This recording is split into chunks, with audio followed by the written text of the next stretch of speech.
What is going on, 12s, and welcome back to another episode of the Always Compete Seahawks podcast. My name is Sam. Thank you for joining me today.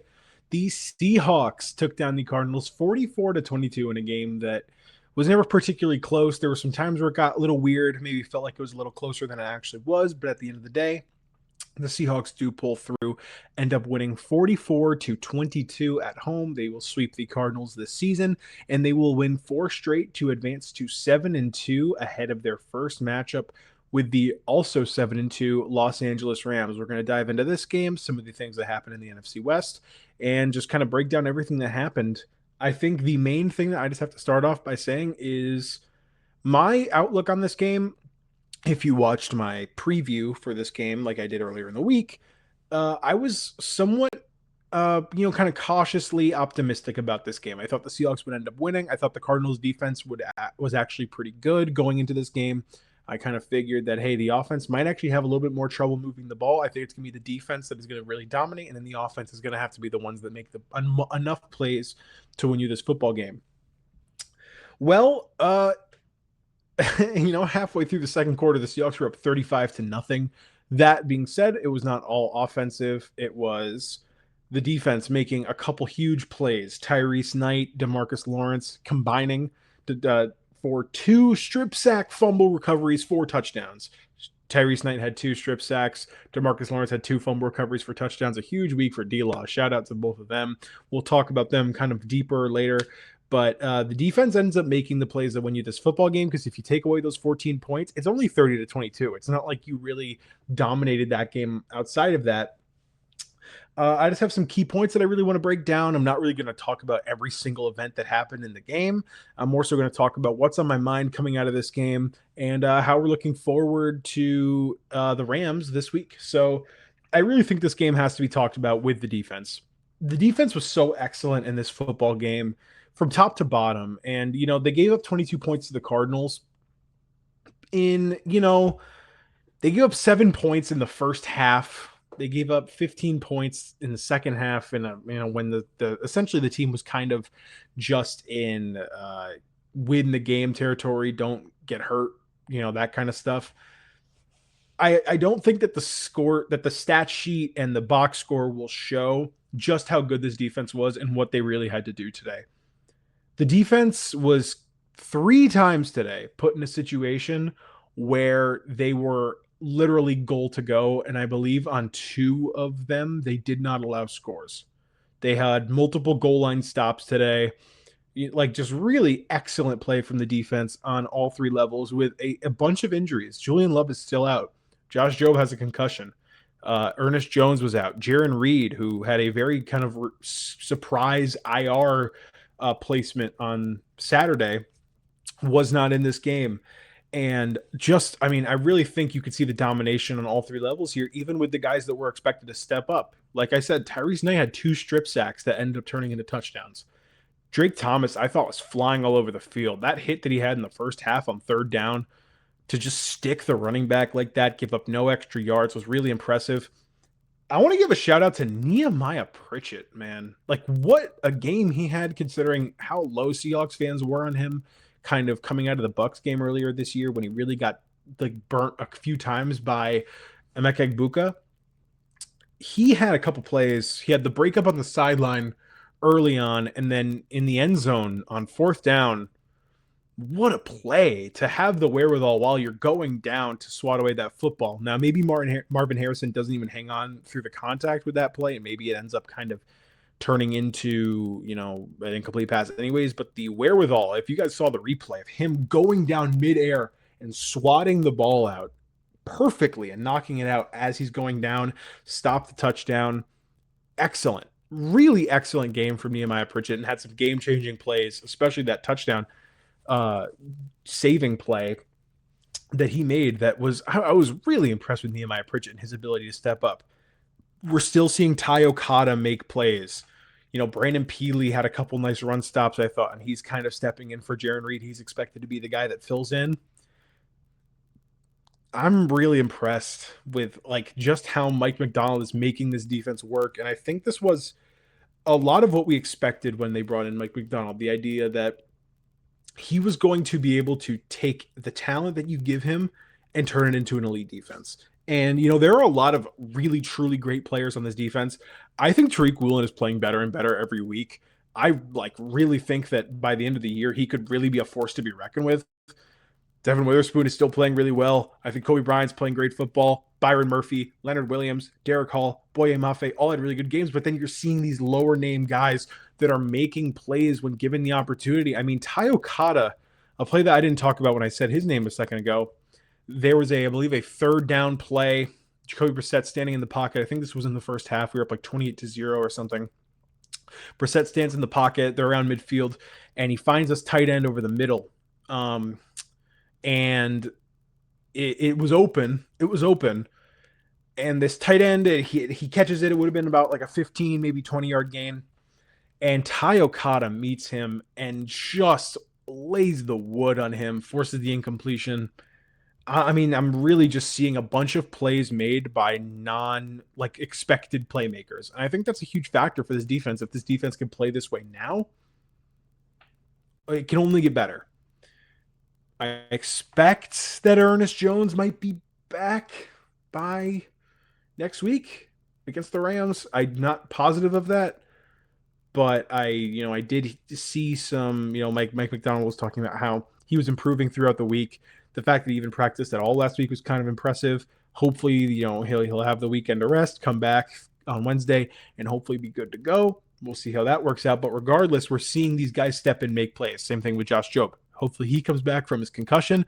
We know concussion protocol can be. Guys are making plays. Nicky Manwari also had a great game. I think he had a sack and 4 pass breakups. I mean, this rookie, what a hit by John Schneider to go trade up and get the guy. I mean, this draft class really looks like a huge slam dunk right now. I feel like we're still not seeing Elijah Arroyo's full potential, but he's definitely flashed. Gray Zabel is already at least solid left guard in the NFL, and he's only going to get better. He's got the athletic profile to just keep improving, keep getting better as time goes on. Nicky Manwari making plays, Torrey Horton making plays. I'm really thrilled with what the rookies have done and what these backups have done when they're expected to step in. And I just think this defense is on a whole different level than any defense we've seen really since the Legion of Boom. And I'm not even going to try to give this a Legion of Boom title. This is a different defense. The Legion of Boom was perhaps the best defense of all time. I'm sick and tired of us Seahawks fans placing these expectations oh, this is the next Legion of Boom. This is the thing that's going to get it. Da, da, da, da. No, I don't want to talk about that. This is the Mike McDonald era. This is not Pete. This is not Pete building the Legion of Boom back. This is something else. This is a team that is freaking hitting, and they're fast, and they're aggressive, and they're making plays, and guys are stepping up, and it's not necessarily built on having perhaps the best secondary to ever step on the football field. This is not Richard Sherman, Cam Chancellor, and Earl Thomas going out there and just hawking footballs, and Cam Chancellor smacking the shit out of Vernon Davis or something. No. This is not that. This is a full 11-man effort just becoming a truly elite defense right in front of our eyes. And it's so awesome to just see the Mike McDonald experiment and the Mike McDonald hire literally paying dividends right in front of us. It is awesome. I'm just so excited with how everything has looked so far. I'm very thrilled with how the defense played, and I think they win you this football game. They stopped multiple goal. They had multiple goal line stands. They had 2 touchdowns forced. This is the defense's game to shine. And listen, I'm going to talk about the offense and some of my concerns there. Before I even say any of that, before I have people saying the Seahawks won 44-24, 44-22, how are you going to say that? How are you going to criticize the team? To win any football game, especially a division game, and I'm really going to emphasize that, to win a division game in the NFL by 22 points and be confident the whole way and feel like, yeah, we got this in the bag is a gift. It really is a gift because the Cardinals play a lot of teams close. They beat the Cowboys pretty bad. They played the Packers close. They played the Colts close. Earlier in the year, they played the 49ers close. This is a respectable Cardinals team, and you embarrass them on the field today. That is ultimately deserving of praise. The defense for this game, if I'm giving out grades, is A+++++. If you could add an infinite number of pluses, that's the defense that's the grade I'm giving to the defense. It's just so impressed with what they did today. And they're only getting better as they go, and they're only going to get healthier, and things are only going to improve from here. Let's talk about the offense. Mixed feelings. I think Sam Darnold played a good football game. He only threw the ball 12 times. And I mean, and that's probably because they were up, 28-0 with like 5 minutes to go in the first quarter. So at the end of the day, there's mixed feelings on the offense. One problem for me that I'm consistently having is team. We've been up big for multiple weeks now, and the offense seems disjointed. It seems like once we're up, we don't have a clear plan on how to put it away, probably because the run offense hasn't been that great. Although today, I think it's really worth stating the run offense had 198 yards. Charbonnet had 14 carries for 83. Kenneth Walker had 14 carries for 67. George Halani had 7 carries for 31. And Rashid Shaheed, with his only like real impact on the day, had 2 carries for 20. So as a team, you're averaging 4.3 yards a carry, but that's including the Sam Darnold and Drew Lock knees. Without those, you have 204 rushing yards. So the run offense was working today efficiently. You kept Sam Darnold relatively clean. I just think that the turnovers were very frustrating. One of the turnovers is tough when you consider that Olu Oluwatimi had just stepped into the football game, and like on like the fourth snap he plays, it's fumbled. I didn't get to get a clear look at that replay. I don't know if it was Darnold's fault, if it was Olatimi's fault. Regardless, that's just a tough thing to have happen. I'm not going to sit here and talk about it like I think that's going to be a legitimate issue going forward. You really have to wonder how many snaps Darnold has taken with Olatimi, and if you're preparing for a situation where Jalen Sundell might be out for an extended period of time, which Mike McDonald said they don't think it's season ending, but they're not sure how long he'll miss or if it truly is season ending. But the initial kind of very early diagnosis is that it's not season ending, which is good news for Jalen Sundell. But you have to imagine that if Jalen Sundell is out and they're preparing for that Oluwatimi and Sam Darnold will be able to have extensive training to, get a feel for each other, get a feel for how to play together. And ultimately, I don't expect that to be an issue. So that fumble at the goal line, or at our goal line when we had just turned the ball over on downs, was unfortunate, but I'm not going to treat that as if that's going to be a recurring issue for this team. It's the turnovers, like the fumble and the tip that gets picked, that were really frustrating, because both those were happening on pass plays, on like early downs, and we were up by a lot, and they had kind of put together a couple drives. I would really just be fine with you running the football there. Run the football and ensure that the clock is going to tick. I know this is a passing offense at heart, but like the run offense was working today. I really feel like throughout the game, I felt like there was push in the run game. We were getting yards, and we weren't getting stonewalled consistently. I feel like you ran the ball in Arizona pretty well in the first game. I just want to see more runs at the end of the day, considering like, hey, you're just trying to put this game away. Don't do something stupid where you get a strip sack that could be returned for a touchdown, or you throw a pick six, and all of a sudden, hey, they just got like an 8-second touchdown, and that might be what they need to kind of get back in this football game. I think with that being said, I feel like either Mike McDonald or Clint Kubiak really like said, fuck it, we're just going to run the football the rest of the way. And that worked. And I feel like the offense was able to consistently find a groove. I think Sam Darnold only threw it like a couple times after the fumble, which was the second turnover of the second half. So at the end of the day, the turnovers are annoying, but I think that a lesson was learned where this team was able to put the game away on the ground. They had a couple scoring drives on the ground that wasted a considerable amount of time. I think they had like a 14-play, 79-yard drive that led to a field goal that put them up by 4 scores with like 11 minutes to go, which is a huge drive to waste clock, to pull the momentum back in your favor, and also to go up 4 possessions. So that's a positive sign for me. I just want to see a more concise, direct plan as to how this team is going to put away games, because at this point, this team is playing ahead a lot. And yes, that's against worse competition, but the Texans just beat the Jags. They're a good team. The Cardinals have beat and played good teams close. You beat the hell out of the Commanders. Like, you're playing ahead, and not these teams. It's like you're playing the Titans or the Saints or anything like that, where, man, these games are just embarrassing, and like the other team can't even stay on the field. You're outclassing teams that are really not in the class of like the bottom feeders of the league. So you're playing ahead. I just want to see this offense and the game plans and everything be simpler so that they can just ultimately put the football game away and just finish up. So that's how I feel about the turnovers in the offense. I was surprisingly pleased with the run. Um, and I think ultimately, I really think we saw like the two, like Charbonnet almost took the game over in the second half. I think Kenneth Walker also served a good purpose. George Halani had a touchdown, which I was happy to see.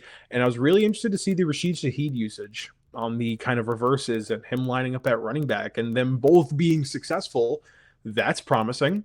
I would like to see that more. I wish he would be in the pass game more, but at the end of the day, Darnold only threw it 12 times because they were ahead the whole game. So this was not the Rashid Shaheed moment where, all right, here we go. Here's the deep ball. You didn't really have to uncork that. Honestly, it might be kind of nice that they didn't put that on tape before the Rams game, and maybe you can use that to your advantage. We'll see how that all works out.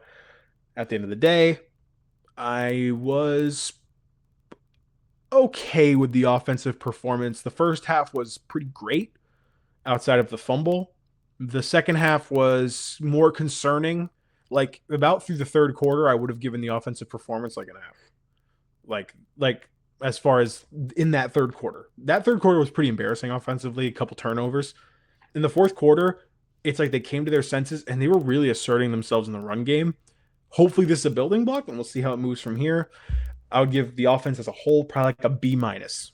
Listen, without those two defensive touchdowns, you still put up 30 points. And 30 points is a good amount of points to put up against the Cardinals defense. That's pretty good. The Cowboys offense, who is pretty great, only put up 17 points against this Cardinals team. This is a good Cardinals defense. Sure, they were shorthanded. To put up 30 points is still respectable. Not much to add on JSN. I mean, 5 catches, 93 yards. He had like 80 catches through, I don't know, like 10 minutes of game time, like in game time. He was just so great. He's so great. There's nothing else to say about JSN. He goes over 1,000 yards. He's the first receiver in the NFL to 1,000 yards this year. And he's still, in play to be like a 1,700 plus yard receiver this year, which is just incredible. His development into like a true alpha dog number one has just been awesome. Cooper Kupp had a really nice catch, and I think I talked about Cooper Kupp a little bit and his value to this offense. At the end of the day, I think what Cooper Kupp brings for you is a veteran who knows the game, is a good blocker, and on third down, he can really make things happen. He can find the zone. Early in the game on third down, Darnold finds him. That leads to a touchdown. Later in the game, it's still early. Darnold rolls out on third down, 3rd and 5, finds Cooper Kupp wide open. He found the spot in the zone. He was just sitting there, caught the ball, ran for 67 yards, and gets the first down, puts them at an angle situation. He has 2 catches for 74 on the day. The rest of the guys, Elijah Arroyo had 1 catch for 5. Rashid Shaheed had 1 catch for 3. Kenneth Walker had 1 catch for 3. So not much there to talk about. Really, kind of, if we're talking about stat watching here, Tyrese Knight had 2 sacks. Nicky Manwari had half a sack. DeMarcus Lawrence had half a sack. Leonard Williams had a sack, and Boye Mafe had a sack. Like I said, Nicky Manwari, 4 passes defensed. Just a really solid day. 10 QB hits. I think ultimately this defense just showed you what they can do. This is a freaking great defense. This is a team that's worth watching, and I think it's fair to say that with how this team is playing right now, it would be disingenuous to not be able to call the Seahawks a contender, not just for the NFC, but this looks like a team that could win the Super Bowl, and that's my feeling on it at this point. We'll see how I feel after they play the Rams, But at the end of the day, I think this is a team that can win the Super Bowl. This is a team that's playing at an extremely high level. In the first half, you really saw this team clicking on all cylinders, and they were up 35 to nothing. I mean, that's an embarrassing game. You're taking the other team off the field in a division game that is never easy. You played this team off the field. And before I move on to how the 49ers and Rams game went, I want to comment on something that really irked me. I know that this is the NFL and there's a competitive energy that these guys have that a lot of like us normal fans don't fully have. But Trey McBride had like a good catch early in the game and he got on the sideline and he was like yelling and like very emphatic about the play. It was like a 15-yard catch that put them at an and goal situation. He was very like excited and happy about the play, and he was like, "Yeah, let's go!" He was running. He was like pointing at fans in the stands, and the score is 35 to 0. I just don't understand like the pride aspect of it. I'm not expecting him to be sad. Like I'm not expecting him to get that game and just be like, "Okay, here we go. Let's run another play." But you got to have a feel for the situation. I know you're trying to hype your team up, but like, come on, man. That's kind of just have some self-awareness. That's all I'm saying. That kind of irked me. Thought it was weird. Anyways, let's go ahead and we will discuss the big game that really impacted Seahawks fans. It's Rams 49ers. On my other podcast, which I do with my brother, the Passable Ball Knowledge podcast. If you want to check it out, it's much more of a general football show.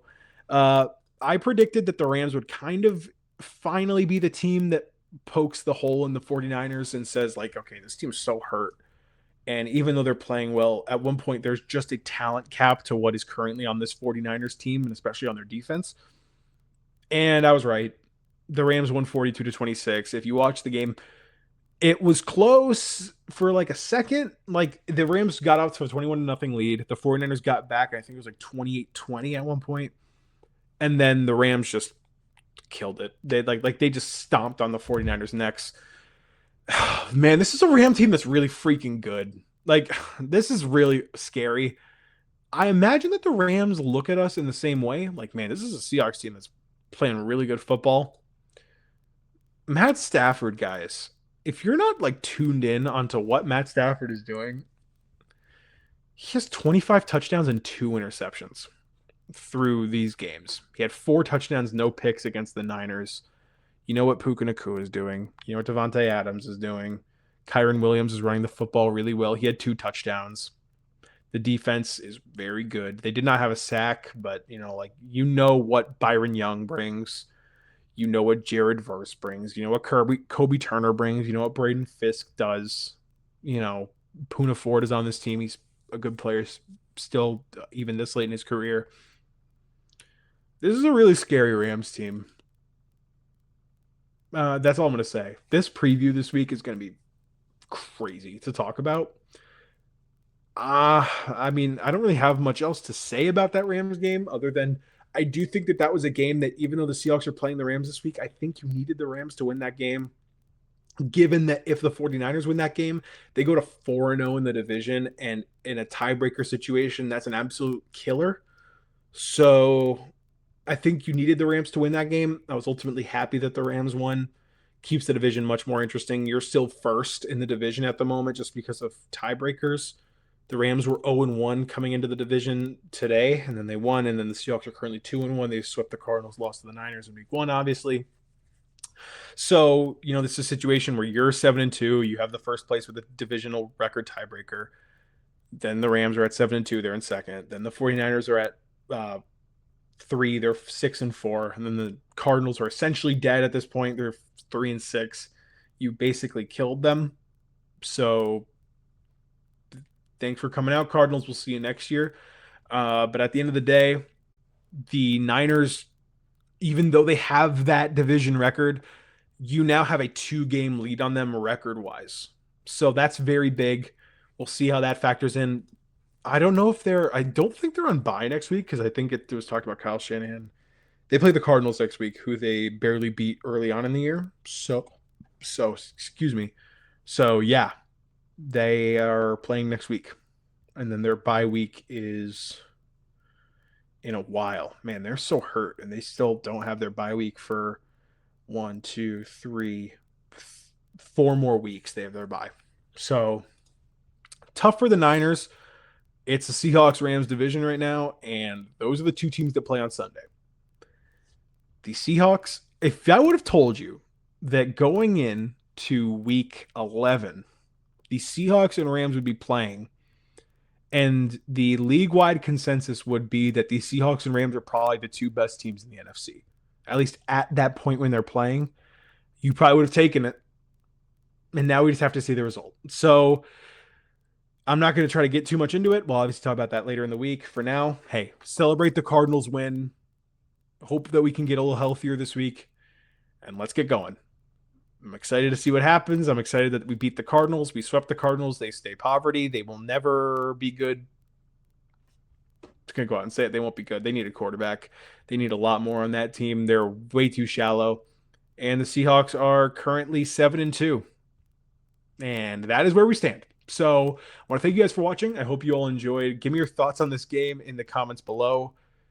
It's gonna be a fun one. It's gonna be a fun one on Sunday. We had a fun one today. I hope you guys enjoyed. Let me know if you your thoughts on this game in the comments below, and I will see you guys next time. Peace out.